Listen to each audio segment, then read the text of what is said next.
Assalamualaikum warahmatullahi wabarakatuh. Selamat pagi, salam sejahtera bagi kita semua. Puji syukur kehadirat Allah Subhanahu wa taala karena berkat rahmat dan karunia-Nya kita semua pada pagi hari ini masih bisa mengikuti perkuliahan daring mata kuliah kajian masalah pendidikan matematika dalam keadaan sehat walafiat. Yang terhormat Ibu Yeni Haryani SPD MPD selaku dosen pengampu pada mata kuliah ini, kami ucapkan terima kasih atas kesempatan yang diberikannya kepada kelompok kami untuk menyampaikan materi yang berjudul kurikulum matematika serta teman-teman semua yang saya banggakan. Sebelum lebih lanjut, izin memperkenalkan anggota-anggota kelompok kami. Kami dari kelompok 2 mata kuliah kajian masalah pendidikan matematika KRSA yang terdiri dari saya Aziz Mulyana dengan NPM 182151004. Kemudian ada Nafsah Fatin Ulia dengan NPM 182151007. Ain Noer Ijatul Hasanah dengan NPM 182151009. Novia Wulandari dengan NPM 182151013, dan yang terakhir ada Dea Dwiyanti dengan NPM 182151120. Pada video presentasi kali ini kami akan menyajikan materi terkait dengan perubahan kurikulum pendidikan di Indonesia. Bagaimana kurikulum 13 dalam pendidikan di Indonesia, materi matematika dalam standar isi, dan yang terakhir mengenai permasalahan matematika mengenai kurikulum. Nah, selanjutnya agar lebih jelas, langsung saja kita simak penyajian materinya dari para penyaji. Selamat menyaksikan. Materi yang akan dibahas pada kesempatan kali ini yaitu mengenai perubahan kurikulum. Dalam materi ini terdapat 4 subbab yang akan dibahas ke depannya. Yang pertama, yaitu mengenai pengertian perubahan kurikulum. 2. Jenis-jenis perubahan kurikulum. 3. Faktor-faktor yang memengaruhi perubahan kurikulum. Dan yang keempat, yaitu sejarah perkembangan kurikulum di Indonesia. Bagian yang pertama, pengertian perubahan kurikulum. Secara akademis, kurikulum setidaknya mencakup 4 komponen utama. 1. Tujuan-tujuan pendidikan yang ingin dicapai. 2. Pengetahuan, ilmu-ilmu, data-data, aktivitas-aktivitas, dan pengalaman dari mana-mana. 3. Metode dan cara-cara mengajar, dan bimbingan yang diikuti murid-murid untuk mendorong mereka kepada yang dikehendaki dan tujuan-tujuan yang dirancang. Keempat, metode dan cara penilaian yang digunakan dalam mengukur dan menilai hasil proses pendidikan yang dirancang dalam kurikulum. Kaitannya dengan perubahan kurikulum, Sutopo dan Sumanto menyatakan bahwa perubahan kurikulum yaitu adanya perbedaan dalam satu atau lebih komponen kurikulum yang disengaja.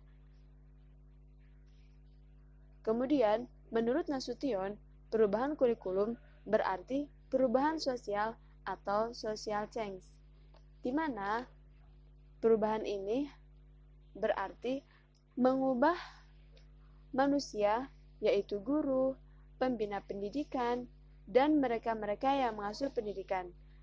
Oleh sebab itu, perubahan kurikulum juga dianggap sebagai perubahan sosial atau social change. Selain itu, perubahan kurikulum juga disebut sebagai pembaharuan atau inovasi kurikulum. Nah, dari kedua definisi di atas dapat ditarik kesimpulan bahwa pengertian dari perubahan kurikulum yaitu adanya perbedaan dalam satu atau lebih komponen kurikulum antara periode tertentu yang disebabkan oleh adanya usaha yang disengaja, mengubah semua yang terlibat di dalamnya, yaitu guru, murid, kepala sekolah, pemilik sekolah, juga orang tua dan masyarakat umumnya yang berkepentingan dalam pendidikan. Bagian 2, jenis-jenis perubahan kurikulum. Menurut Sutopo dan Sumanto, perubahan kurikulum terbagi dua, yaitu bersifat sebagian dan juga bersifat menyeluruh. Pertama, perubahan bersifat sebagian.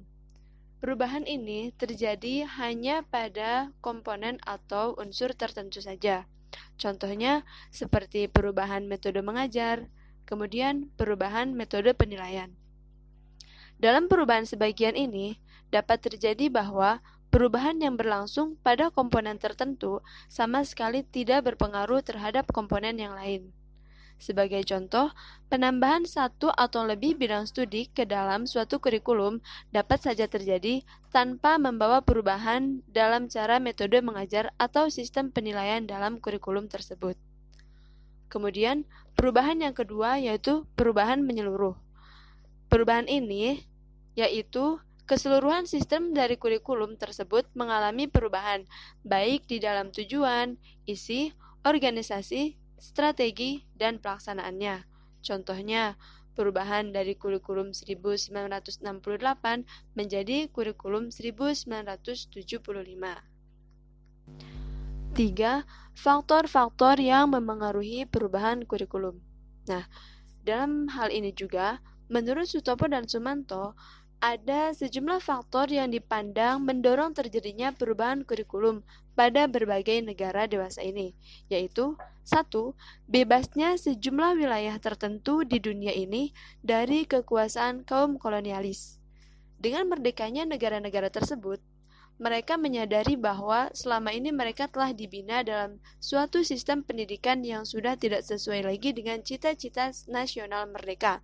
Untuk itu, mereka mulai merencanakan adanya perubahan yang cukup penting di dalam kurikulum dan sistem pendidikan yang ada. Warahmatullahi wabarakatuh.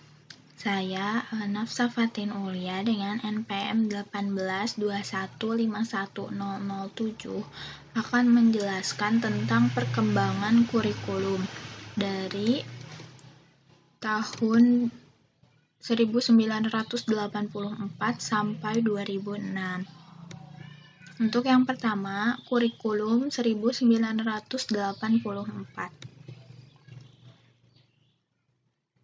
Nah, kurikulum 1984 ini memiliki ciri-ciri. Yang pertama, berorientasi pada tujuan instruksional. Didasari oleh pandangan bahwa pemberian pengalaman belajar kepada siswa dalam waktu belajar yang sangat terbatas di sekolah harus benar-benar fungsional dan efektif. Oleh karena itu, sebelum memilih atau menentukan bahan ajar, yang pertama harus dirumuskan adalah tujuan apa yang harus dicapai siswa. Kemudian selanjutnya, pembelajaran berpusat pada peserta didik. Pendekatan pengajarannya harus berpusat pada anak didik melalui cara belajar siswa aktif atau disingkat CBSA. Nah, CBSA ini adalah pendekatan pengajaran yang memberikan kesempatan kepada siswa untuk aktif terlibat secara fisik, mental, intelektual, dan emosional dengan harapan siswa dapat memperoleh pengalaman belajar secara maksimal, baik dalam ranah kognitif, afektif, maupun psikomotor. Selanjutnya, menggunakan pendekatan spiral. Jadi, pada kurikulum 1984 ini menggunakan pendekatan spiral. Pendekatan spiral ini adalah pendekatan yang digunakan dalam pengemasan bahan ajar berdasarkan kedalaman dan keluasan materi pelajaran. Jadi, semakin tinggi kelas dan jenjang sekolah, maka semakin dalam dan luas materi pelajaran yang akan diberikan. Kemudian selanjutnya ada ciri-cirinya itu adalah pemahaman sebelum latihan.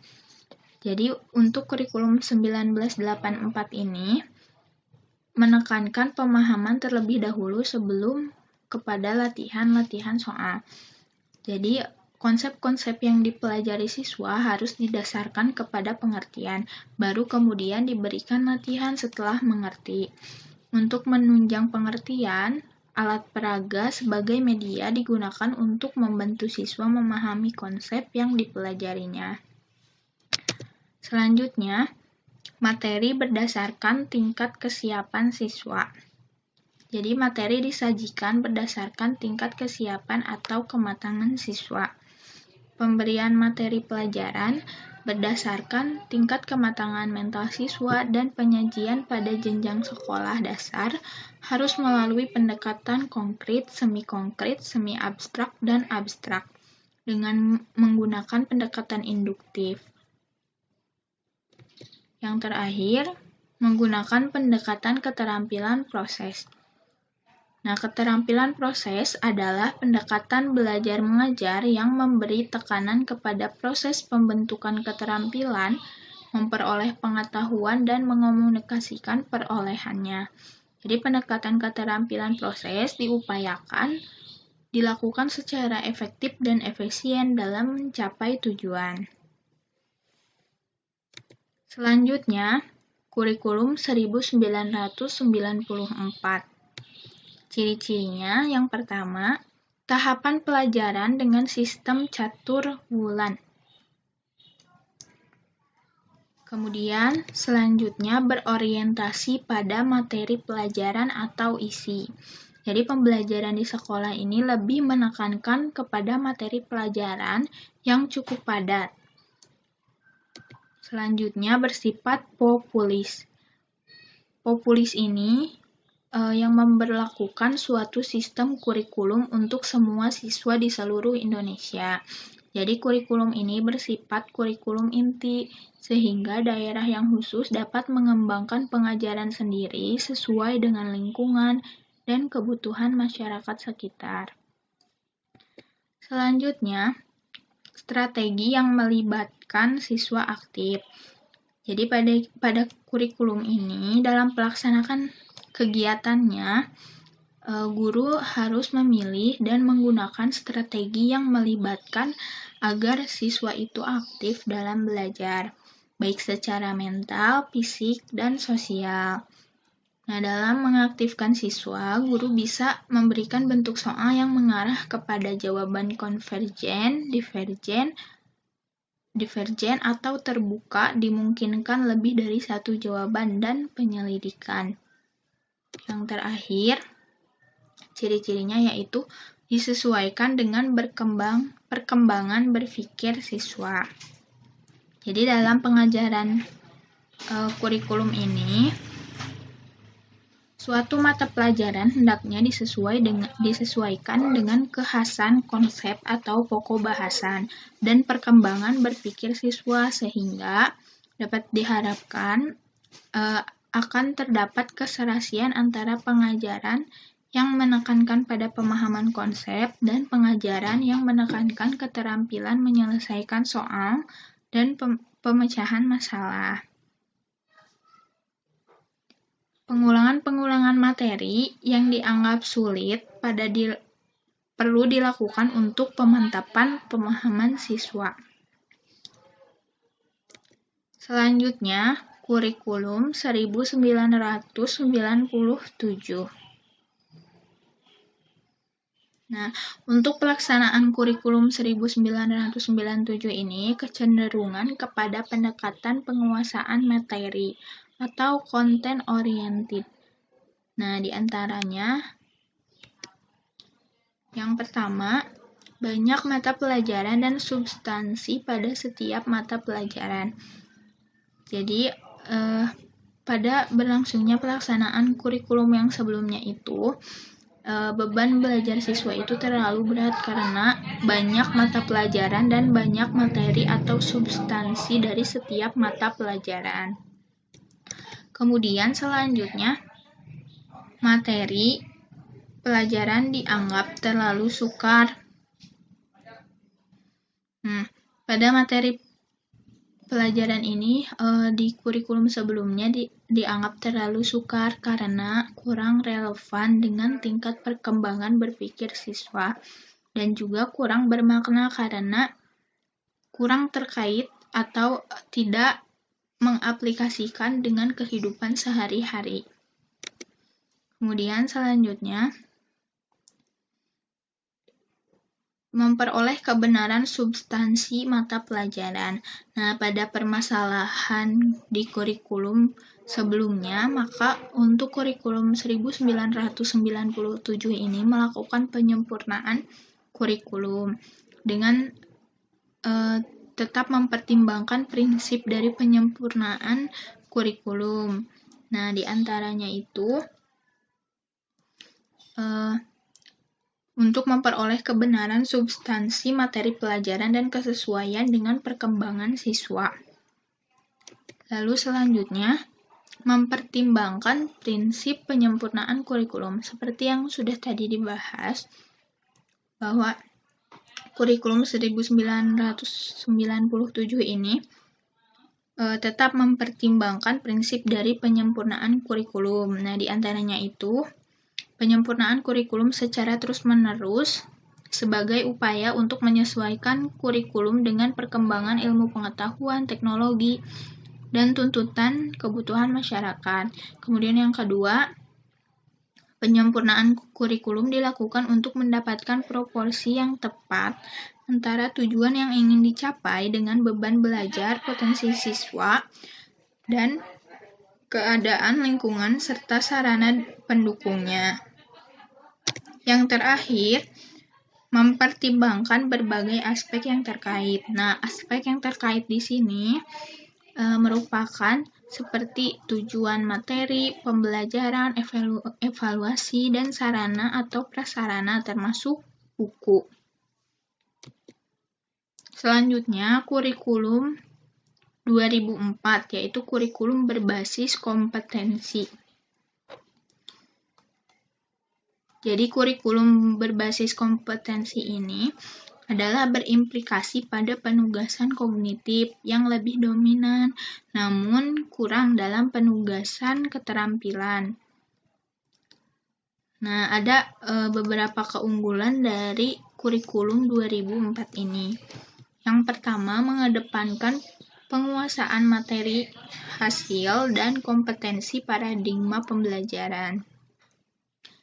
Nah, jadi KBK atau kurikulum berbasis kompetensi ini yang dikedepankannya itu adalah penugasan materi, hasil, dan kompetensi paradigma pembelajaran. Dalam bahasa Inggris, learning to know, learning to do, learning to live together, and learning to be. Nah, selanjutnya, keunggulannya, silabus ditentukan secara seragam, artinya peran serta guru dan siswa dalam proses pembelajaran. Silabusnya itu menjadi kewenangan guru. Nah, selanjutnya, jumlah jam pelajaran 40 jam per minggu. Nah, walaupun jumlah jam pelajaran 40 jam per minggu, tetapi jumlah mata pelajaran belum bisa dikurangi. Lalu ada keunggulannya metode pembelajaran keterampilan proses. Nah, materi pembelajaran keterampilan proses ini melahirkan metode pembelajaran Pakem dan CTL. Nah, selanjutnya lebih menitik beratkan pada aspek kognitif. Nah, pada kurikulum ini penilaian memadukan keseimbangan kognitif, psikomotor, dan afektif dengan menekankan penilaian berbasis kelas. Yang terakhir, KBK atau kurikulum berbasis kompetensi memiliki 4 komponen. Yang pertama ada KHB, artinya kurikulum, singkatan dari kurikulum dan hasil belajar.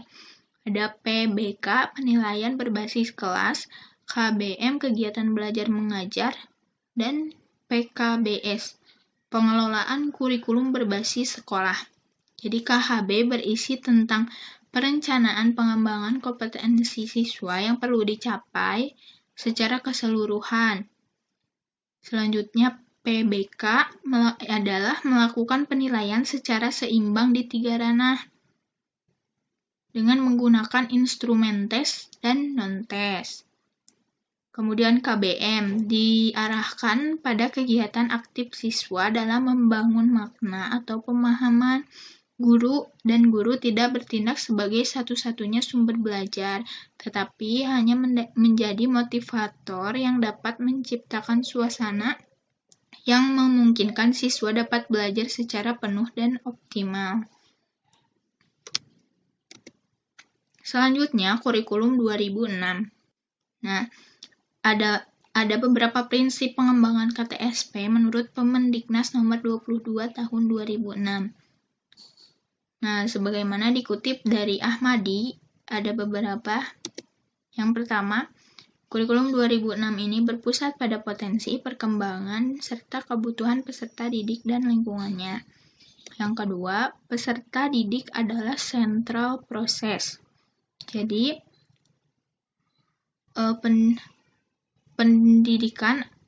proses pendidikan ini agar menjadikan manusia yang bertakwa, berakhlak mulia, berilmu, serta warga negara yang demokratis, sehingga perlu disesuaikan dengan potensi perkembangan kebutuhan dan lingkungan siswa. Selanjutnya, beragam dan terpadu. Jadi, kurikulum dikembangkan dengan memperhatikan keragaman peserta didik, kondisi daerah dengan tidak membedakan agama, suku, budaya, adat, serta status sosial ekonomi dan gender, menjadi diri secara terpadu. Selanjutnya, tanggap terhadap perkembangan ilmu pengetahuan, teknologi, dan seni. Di kurikulum ini dikembangkan atas kesadaran bahwa ilmu pengetahuan, teknologi, dan seni berkembang secara dinamis. Selanjutnya, relevan dengan kebutuhan. Jadi, disesuaikan dengan kebutuhan siswa. Selanjutnya, memperhatikan relevansi pendidikan. Nah, jadi kurikulum ini dikembangkan dengan memperhatikan relevansi pendidikan dengan kebutuhan hidup dan dunia kerja di masa depan nantinya ya. Kemudian selanjutnya menyeluruh dan berkesinambungan. Jadi substansi kurikulum direncanakan dan disajikan secara berkesinambungan antar semua jenjang pendidikan. Lalu, belajar sepanjang hayat. Nah, maksud di sini kurikulum diarahkan dengan proses pengembangan, pembudayaan, dan pemberdayaan peserta didik yang berlangsung sepanjang hayat. Yang terakhir, ada prinsipnya itu seimbang antara kepentingan global, nasional, dan lokal.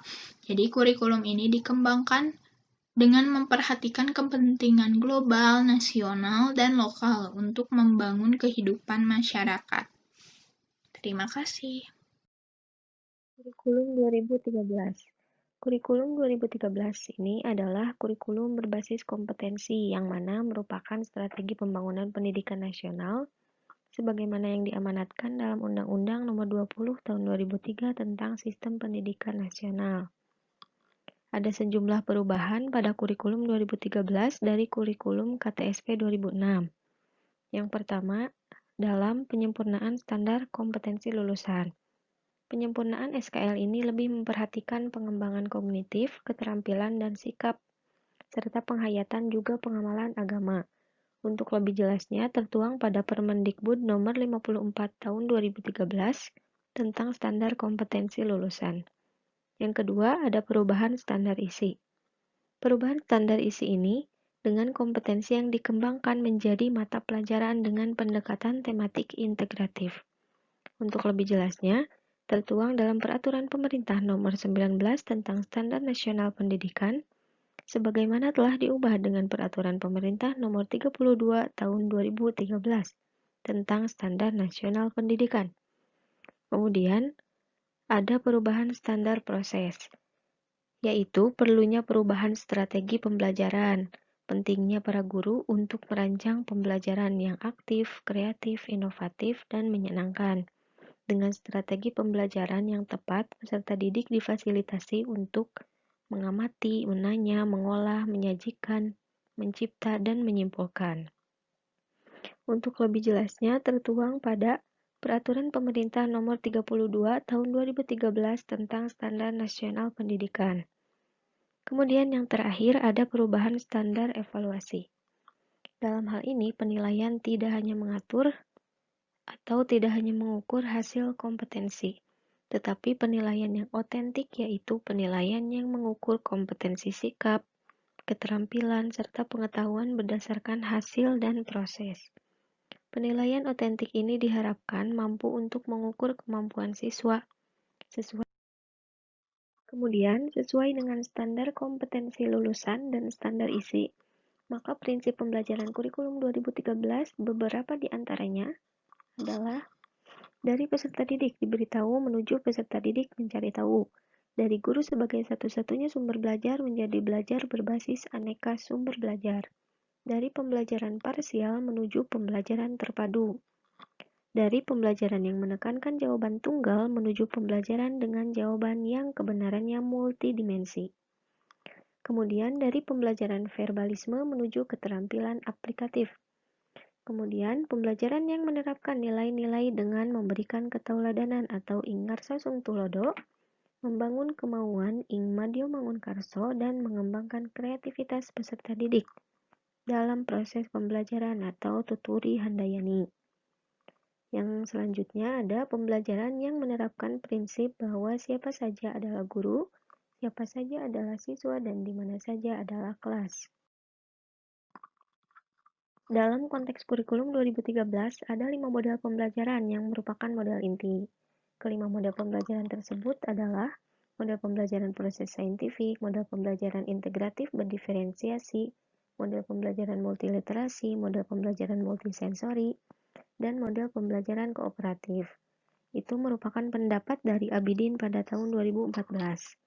Nah, untuk mengetahui sintak atau mengetahui hal-hal lebih lanjut tentang model-model tersebut, teman-teman bisa cari di Google ya, banyak literaturnya. Kemudian, adapun untuk model pembelajaran lain bisa diterapkan jika dapat memenuhi langkah-langkah pembelajaran berbasis kurikulum 2013 berikut. Di antaranya ada pembukaan, biasa, ada salam, persepsi, pengantar materi, motivasi awal. Kemudian dilanjutkan dengan observing atau mengamati. Dilanjutkan lagi dengan questioning atau menanya. Kemudian ada associating atau menalar. Selanjutnya ada experimenting atau mencoba. Kemudian ada creating, networking, communicating, implementing. Dan paling akhir ada penutup yang berisi simpulan, motivasi akhir, pengayaan, dan salam. Penilaian kurikulum 2013 ini dilaksanakan dengan memadukan 3 aspek, yaitu pengetahuan, kecakapan, dan sikap. Penilaian penguasaan pengetahuan dapat dalam wujud UAS, UTS, kuis, pekerjaan rumah, dokumen, atau laporan. Sedangkan penilaian kecakapan atau skill, misalnya penguasaan siswa dalam pemakaian alat bantu pembelajaran berupa media software ataupun hardware. Sedangkan penilaian sikap dititik beratkan pada penguasaan soft skill, misalnya partisipasi dan keaktifan dalam diskusi, kemampuan kerjasama dalam tim, dan kehadiran dalam pembelajaran. Itu menurut Kemendikbud pada tahun 2014. Pemberlakuan kurikulum 2013 ini diharapkan dapat menjawab tantangan zaman terutama dalam bidang pendidikan, yaitu menghasilkan lulusan yang kompetitif, inovatif, kreatif, kolaboratif, serta berkarakter. Pendapat dari Abidin pada tahun 2014. Mungkin untuk penjelasan dari kurikulum 2013 seperti itu. Untuk lebih jelasnya, teman-teman bisa mencari literatur di berbagai sumber mengenai kurikulum 2013. Perkenalkan, nama saya Ainur Ijatul Hasanah, NPM 182151009. Di sini saya akan menjelaskan mengenai materi matematika dalam standar isi. Materi yang selanjutnya yaitu mengenai materi kurikulum darurat. Pengertian dari kurikulum darurat adalah kurikulum tingkat satuan pendidikan yang disusun dan dilaksanakan oleh satuan pendidikan pada masa darurat dengan memperhatikan rambu-rambu ketentuan yang berlaku serta kondisi keterbatasan masing-masing satuan pendidikan di masa darurat. Nah, masa darurat yang dimaksud bukan hanya pada masa darurat wabah coronavirus disease COVID-19 yang sedang merebak saat ini, tetapi berlaku pula pada masa darurat karena terjadi bencana alam, huru-hara, dan sebagainya. Panduan kurikulum darurat adalah panduan mengenai mekanisme pembelajaran yang dapat dijadikan acuan oleh satuan pendidikan dalam merencanakan dan melaksanakan proses pembelajaran selama masa darurat. Selanjutnya yaitu konsep kurikulum darurat. Yang pertama, kurikulum darurat adalah kurikulum yang disusun dan dilaksanakan oleh satuan pendidikan pada masa darurat.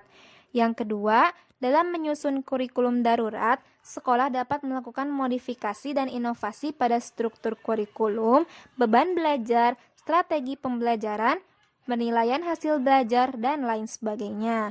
Yang ketiga, pada masa darurat, seluruh siswa harus tetap mendapatkan layanan pendidikan dan pembelajaran dari sekolah. Yang keempat, kurikulum darurat hanya diterapkan pada masa darurat. Bila kondisi sudah normal, maka kegiatan pembelajaran harus kembali dilaksanakan secara normal seperti biasanya. Selanjutnya mengenai prinsip pembelajaran masa darurat. Yang pertama, pembelajaran dapat dilakukan dengan tatap muka terbatas, dan atau pembelajaran jarak jauh, baik secara daring atau dalam jaringan, dan luring atau luar jaringan. Yang kedua, pembelajaran dapat berlangsung di sekolah, rumah, dan lingkungan sekitar sesuai dengan kondisi masing-masing sekolah. Yang ketiga, pembelajaran perlu berkembang secara kreatif dan inovatif dalam mengoptimalkan tumbuhnya kemampuan kritis, kreatif, komunikatif, dan kolaboratif siswa. Yang keempat, pembelajaran menerapkan prinsip bahwa siapa saja adalah guru, siapa saja adalah siswa, dan di mana saja adalah kelas. Yang kelima, pemanfaatan teknologi informasi dan komunikasi untuk meningkatkan efisiensi dan efektivitas pembelajaran. Nah, menurut Peraturan Menteri Pendidikan Nasional Nomor 22 Tahun 2006 tentang standar isi, pembelajaran matematika pada satuan pendidikan bertujuan agar peserta didik memiliki kemampuan sebagai berikut. Yang pertama, memahami konsep matematika, menjelaskan keterkaitan antar konsep, dan mengaplikasikan konsep atau algoritma secara luas, akurat, efisien, dan tepat dalam pemecahan masalah.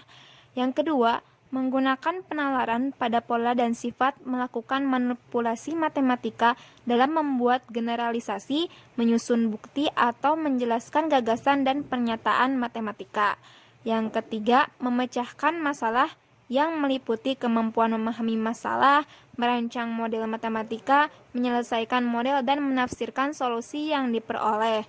Yang keempat, mengomunikasikan gagasan dengan simbol, tabel, diagram, atau media lain untuk memperjelas keadaan atau masalah.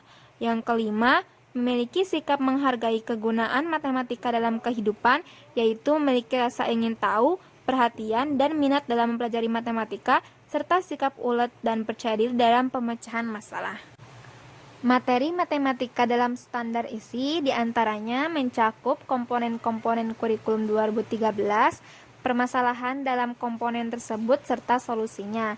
Nah, di sini komponen-komponen dalam kurikulum 2013 ada 4 komponen. Yang pertama, komponen tujuan. Komponen tujuan berhubungan dengan arah atau hasil yang diharapkan dari pelaksanaan kurikulum. Menurut Bloom dalam bukunya Taxonomy of Educational Objectives tahun 1995, bentuk perilaku sebagai tujuan yang harus dirumuskan dapat digolongkan ke dalam 3 klasifikasi atau 3 domain yang telah kita ketahui, yaitu domain kognitif, afektif, dan psikomotorik. Nah, sedangkan tujuan yang kedua komponen yang kedua yaitu komponen isi atau materi pelajaran. Isi program kurikulum adalah segala sesuatu yang diberikan kepada anak didik dalam kegiatan belajar mengajar dalam rangka mencapai tujuan. Komponen yang ketiga yaitu metode atau strategi. Strategi merujuk pada pendekatan dan metode serta peralatan mengajar yang digunakan dalam pengajaran. Pembicaraan strategi pengajaran tergambar dari cara yang ditempuh dalam melaksanakan pengajaran, mengadakan penilaian, pelaksanaan bimbingan, dan mengatur kegiatan. Nah, komponen yang keempat yaitu komponen evaluasi. Evaluasi kurikulum memegang peranan penting dan merupakan bagian yang tidak dapat dipisahkan dari kurikulum karena melalui evaluasi dapat ditentukan nilai dan arti kurikulum sehingga dapat dijadikan bahan pertimbangan apakah suatu kurikulum perlu dipertahankan atau tidak dan bagian-bagian mana yang harus disempurnakan. Nah, dalam komponen-komponen kurikulum terdapat beberapa masalah diantaranya dalam pembelajaran matematika. Nah, yang problematika yang pertama ini dalam pembelajaran matematika adalah pemahaman konsep matematika yang kurang matang. Hal ini terdampak pada proses pembelajaran matematika di dalam kelas. Kurangnya konsep matematika peserta didik yang dibawa dari jenjang kelas sebelumnya. Kebanyakan peserta didik cenderung melupakan pokok bahasan yang telah diajarkan di jenjang sebelumnya. Nah, rendahnya penguasaan konsep matematika peserta didik dapat dijabarkan dalam hal-hal sebagai berikut. Yang pertama, intelijensi peserta didik yang kurang baik. Yang kedua, bakat yang kurang atau tidak sesuai dengan bahan pelajaran yang diberikan oleh guru. Yang ketiga, aktivitas belajar di dalam kelas yang kurang dan lebih banyak malas daripada melakukan aktivitas belajar.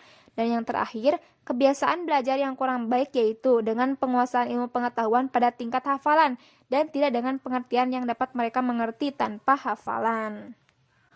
Problematika kedua dalam proses pembelajaran matematika yaitu rendahnya motivasi peserta didik yang kurang baik. Problematika ketiga dalam pembelajaran matematika adalah penggunaan media. Guru tidak selalu menggunakan media pembelajaran dan kurang menggunakan media yang bervariasi. Hal ini dikarenakan tidak semua materi matematika dapat dijelaskan dengan menggunakan media yang konkret dan media yang digunakan tidak selalu dapat mendukung materi pembelajaran yang diajarkan. Nah, sehingga beberapa peserta didik mengaku senang menggunakan bantuan media pembelajaran namun ada sebagian yang masih merasa bingung dan tidak paham sehingga guru harus mengulang materi dengan ceramah. Problematika keempat dalam pembelajaran matematika yaitu penggunaan metode pembelajaran yang tidak dapat diterapkan pada semua kelas dan dengan jenjang yang sama. Nah, guru mempersiapkan satu RPP dalam satu semester untuk dapat diterapkan dalam satu jenjang kelas yang sama.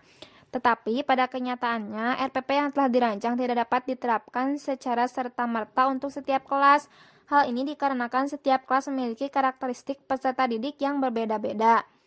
Kelas yang pada dasarnya berisi peserta didik dengan kemampuan menengah ke atas cenderung lebih dapat menerima pelajaran matematika dengan menggunakan RPP yang telah dirancang dengan menggunakan metode pembelajaran yang bervariasi dan media pembelajaran yang telah disediakan. Sedangkan kelas dengan peserta didik berkemampuan sedang ke bawah cenderung tidak dapat mengikuti pelajaran dengan menggunakan RPP yang telah dirancang dengan menggunakan banyak metode pembelajaran yang bervariasi. Berdasarkan problematika tersebut, terdapat beberapa solusi. Nah, solusi untuk problematika pertama yaitu pemahaman konsep matematika yang kurang baik. Seharusnya, guru memberikan lebih banyak scaffolding. Apa itu scaffolding? Secara sederhana, pembelajaran scaffolding dapat diartikan sebagai suatu teknik pemberian dukungan belajar secara terstruktur. Nah, scaffolding ini bertujuan untuk memberikan bantuan kepada peserta didik saat menemukan kesulitan dalam pembelajaran. Hal ini sesuai dengan pendapat Khotimah pada tahun 2017 bahwa pemberian scaffolding dapat menangani hambatan berpikir peserta didik dalam memecahkan masalah. Solusi untuk problematika kedua mengenai motivasi peserta didik yang kurang baik, yakni dengan cara guru memberikan pendekatan personal, memberikan bimbingan, dan pendekatan psikologis kepada peserta didik agar lebih semangat dalam mengikuti pembelajaran matematika. Solusi untuk problematika ketiga yaitu dengan menggunakan media pembelajaran yang tidak dapat mendukung materi sepenuhnya, dilakukan secara kontekstual dan memanfaatkan segala sesuatu yang ada di lingkungan sekolah. Media pembelajaran berfungsi sebagai penyaji stimulus informasi, sikap, juga lain-lain dan untuk mengatur langkah-langkah kemajuan serta memberikan umpan balik. Hal ini sesuai dengan penelitian Asnawi pada tahun 2002 Toheri, dan Aziz pada tahun 2016. Nah, selain itu, guru harus pandai memilih media pembelajaran yang cocok dalam menyampaikan materi pelajaran matematika.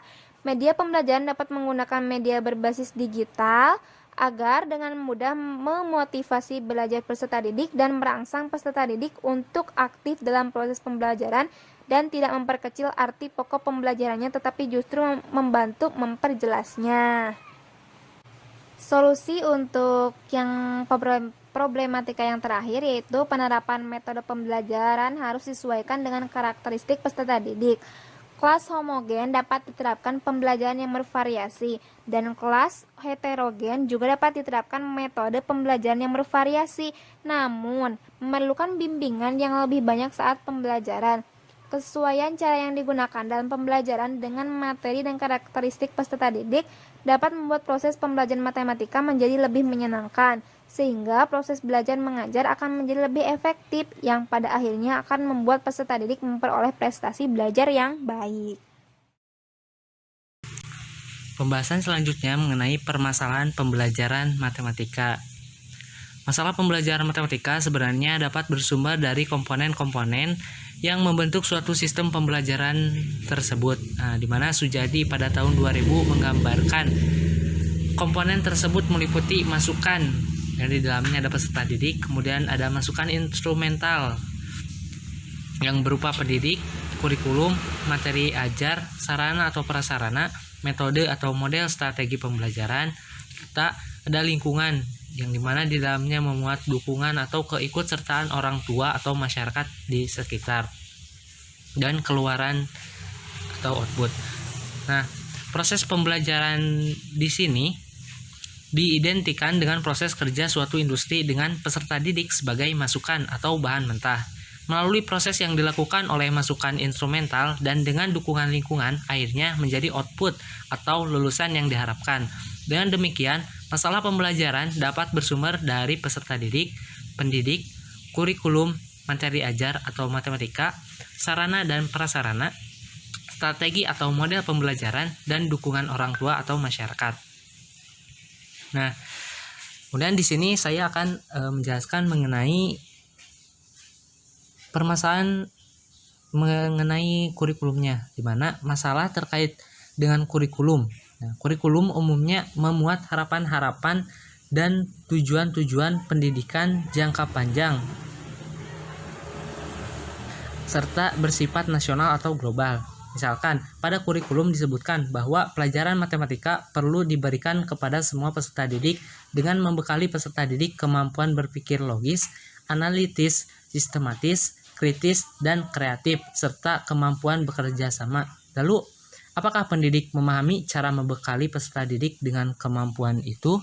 Nah, pendidik perlu memahami pengertian praktis dari kemampuan-kemampuan itu dan mewujudkan dalam praktek pembelajarannya. Hal lain, dalam pemahaman tentang pendekatan pemecahan masalah sebagai fokus pembelajaran, masalah kontekstual, penalaran, pembuktian, komunikasi, ide atau gagasan, sikap menghargai terhadap kegunaan matematika dalam kehidupan, yaitu memiliki rasa ingin tahu, perhatian, dan minat dalam mempelajari matematika, serta sikap ulet dan percaya diri dalam pemecahan masalah. Nah, rambu-rambu yang terdapat pada kurikulum ini masih belum banyak dipahami pendidik. Terbukti, masih banyak pendidik dalam mengajar masih menekankan pada pemahaman konsep semata, sehingga proses pembelajarannya pasif, berorientasi pada ketuntasan materi, dan pembelajaran berpusat pada pendidik. Padahal pada kurikulum 2013 diharuskan menggunakan pembelajaran dengan pendekatan saintifik. Dan hasil observasi masih banyak pendidik yang belum mampu merancang strategi pembelajaran tersebut, bahkan tidak tahu apa arti pendekatan itu dan bagaimana menerapkannya. Nah, berdasar pengalaman seperti terangkum pada Siswono pada tahun 2004, tercatat ada beberapa masalah yang terkait dengan proses pembelajaran. Antara lain, yang pertama yaitu bagaimana merancang proses pembelajaran yang membimbing peserta didik untuk mengkonstruk atau menemukan kembali suatu konsep matematika. Kemudian yang kedua, bagaimana mengimplementasikan penilaian autentik atau penilaian alternatif dalam proses belajar mengajar.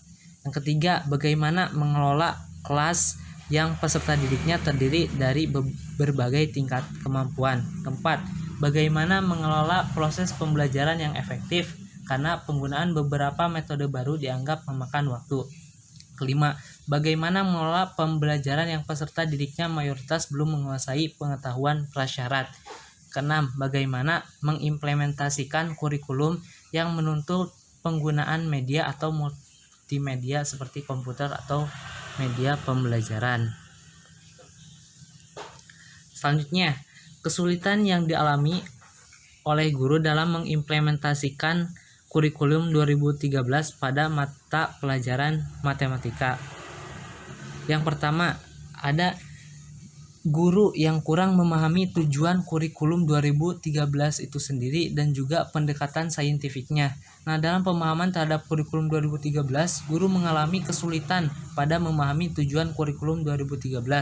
Lebih dari 40% guru merasa kurang paham terkait hal itu. Hal ini disebabkan karena kurang aktifnya guru dalam mencari informasi atau referensi terkait kurikulum 2013. Selain itu, kurangnya pelatihan atau workshop yang diikuti sehingga pemahaman dan implementasi kurikulum 2013 masih kurang. Dan dalam pelaksanaannya dengan diterapkannya kurikulum 2013 ini, kesulitan lain yang dialami guru adalah dalam pemahaman pendekatan saintifik. Padahal kurikulum 2013 menggunakan pendekatan saintifik dalam pembelajaran, di mana pendekatan saintifik diyakini sebagai titian emas perkembangan dan pengembangan sikap, keterampilan, dan pengetahuan peserta didik. Hal ini terjadi karena kurangnya guru dalam mencari referensi terkait pendekatan saintifik. Kemudian kesulitan lain yang dialami adalah kesulitan dalam memahami kompetensi inti dan kompetensi dasar. Yang kedua, penggunaan bahasa dalam buku teks sulit dipahami dan kurang efektif dalam meningkatkan proses pembelajaran, di mana ada salah satunya di dalam buku teks mata pelajaran matematika, materinya terlalu tinggi, tidak cocok untuk anak-anak yang baru lulus misalkan dari sekolah dasar masuk ke jenjang SMP. Nah, di mana di dalamnya berdasarkan daftar pustaka yang disajikan pada bagian akhir buku teks matematika menggunakan buku-buku referensi untuk konsumsi mahasiswa jurusan matematika, dan menurut para guru, contoh soal yang disajikan pun tidak berjenjang dari mudah ke sukar, namun langsung ke persoalan yang sukar dipahami oleh siswa. Bahkan banyak soal latihan yang bobotnya setara dengan soal-soal untuk Olimpiade Sains Nasional, di mana materi yang sangat sukar bisa membuat anak-anak frustasi sehingga tidak suka belajar matematika. Jika dibandingkan dengan buku teks mata pelajaran lain, buku teks matematika memiliki jumlah halaman paling banyak, yaitu sekitar 440 halaman, dan harus diselesaikan dalam waktu 2 semester. Dalam buku teks matematika juga sering banyak dijumpai salah ketik, nah khususnya dalam penulisan simbol-simbol matematika. Selanjutnya, yang ketiga yaitu guru kurang mampu melaksanakan proses pembelajaran yang menuju keterampilan aplikatif, di mana pembelajaran kurikulum 2013 berubah dari pembelajaran verbalisme menuju keterampilan aplikatif, yang pada waktu lalu pembelajaran berlangsung ceramah, sedangkan sekarang itu harus dituntut untuk bisa lebih aplikatif lagi. Tetapi berdasarkan wawancara, guru kesulitan dalam menyusun atau membangun proses pembelajaran yang lebih menekankan pada keterampilan siswa, dan dalam proses pembelajaran pun guru masih mendominasi. Nah, yang keempat, guru kurang mampu melakukan proses pembelajaran yang membuat peserta didik menjadi ingin melakukan pengamatan dan eksperimen. Nah, lebih dari 50% guru matematika kesulitan dalam merancang pembelajaran yang menekankan pada pengamatan dan eksperimen. Berdasarkan wawancara, hal ini terjadi memang dalam proses pembelajaran. Metode yang sering digunakan adalah metode ceramah, sehingga mereka tidak melibatkan siswa secara aktif dalam pembelajaran. Selain itu, mereka menganggap materi matematika sulit dipahami apabila diterapkan dengan metode eksperimen. Yang kelima, guru kurang mampu melakukan proses pembelajaran yang menumbuhkan kreativitas peserta didik. Berdasarkan wawancara dengan guru dalam proses pembelajaran, guru lebih banyak menggunakan metode yang sama dalam hal mengajar dengan alasan karena sudah terbiasa, jadi lebih mudah dalam menyampaikan materi. Padahal untuk menumbuhkan kreativitas siswa, salah satu pemicunya adalah strategi atau metode pembelajaran guru yang variatif. Jadi diharapkan guru mempersiapkan perangkat pembelajaran yang mampu mengembangkan kreativitas siswa. Selanjutnya, ada kesulitan yang dialami oleh peserta didik dalam mengimplementasikan kurikulum 2013. Yang pertama, peserta didik mengalami kesulitan dalam memahami isi, contoh-contoh, dan bahasa dalam buku teks, di mana sebenarnya buku teks yang baik adalah buku pelajaran yang dapat membantu siswa belajar. Buku teks bukan hanya merupakan buku yang dibuka atau dibaca pada saat pembelajaran di kelas. Buku teks merupakan bahan acuan pembelajaran dan sebagai sarana untuk membantu belajar siswa, juga untuk membantu siswa memahami materi yang akan mereka pelajari dengan membaca dan memahami. Tetapi pada kenyataannya banyak siswa yang mengalami kesulitan dalam memahami isi dari buku teks. Dalam buku teks mata pelajaran matematika kurikulum 2013 ini ada beberapa materi yang terlalu tinggi, kurang cocok untuk anak-anak yang baru lulus dari sekolah dasar. Bahkan banyak soal latihan yang bobotnya setara dengan soal-soal untuk Olimpiade Sains Nasional. Materi yang sangat sukar bisa membuat anak-anak frustasi sehingga tidak suka belajar matematika. Dalam buku teks matematika juga banyak dijumpai salah ketik, khususnya dalam penulisan simbol-simbol matematika. Hal inilah yang menjadi alasan kenapa siswa kesulitan dalam memahami materi dari buku teks. Yang kedua, peserta didik jarang dilatih melakukan pengamatan dan percobaan. Dalam pembelajaran matematika, sebagian besar guru masih menggunakan metode ceramah dalam menjelaskan materi ke siswanya. Hal ini tidak sesuai dengan hakikat dari kurikulum 2013, di mana pembelajaran harus berpusat pada siswa. Dengan proses pembelajaran semacam itu, nantinya siswa jarang dilibatkan dalam kegiatan pengamatan dan percobaan.